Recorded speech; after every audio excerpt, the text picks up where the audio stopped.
I'm back in JS Fiddle, and here's a very simple fiddle where I get my app div, where I output a title, which we can find in the data property down there, where I get a button hooked up to a event with the on syntax here, hooked up to the show method in the methods property on our Vue instance, and we get this if to conditionally show something.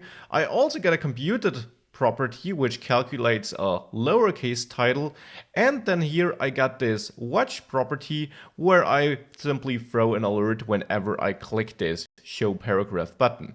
So if I do this, yeah, we see this alert, we see this is updated. We saw the alert as a side note because we were watching the title and the title changed when clicking this. So this code doesn't do anything we haven't seen yet. It's just a little collection of things we saw.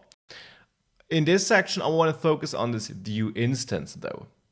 We got all these properties, L, data, methods, computed, and that really is what makes up a VueJS application and what makes up a Vue instance.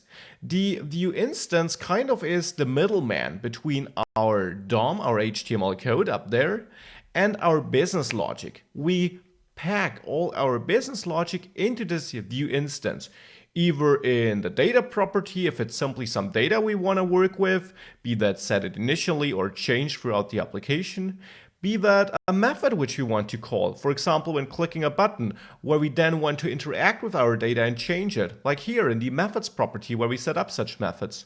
Or be that dependencies or more complex operations where we depend on the value of another property, like here in the computed property.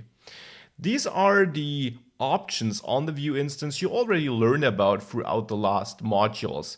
And that again is what composes your Vue instance and composes your application, which allows you to pick the right tool for the right task using VueJS and setting it all up in this Vue instance. Well, there are two things I haven't touched on at all, for a good reason, but now is the time to do so. The first thing is, did you ever wonder if we could have more than just one Vue instance? In the end, we do hook up our Vue instance with this L selector here to this div ID with the, to this div with the ID app. What if we would have another div with another ID? Could we create a new instance?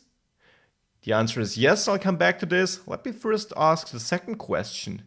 Can we access our Vue instance from outside? We do have all our logic inside this object we pass to the constructor here, but could we access our instance from outside?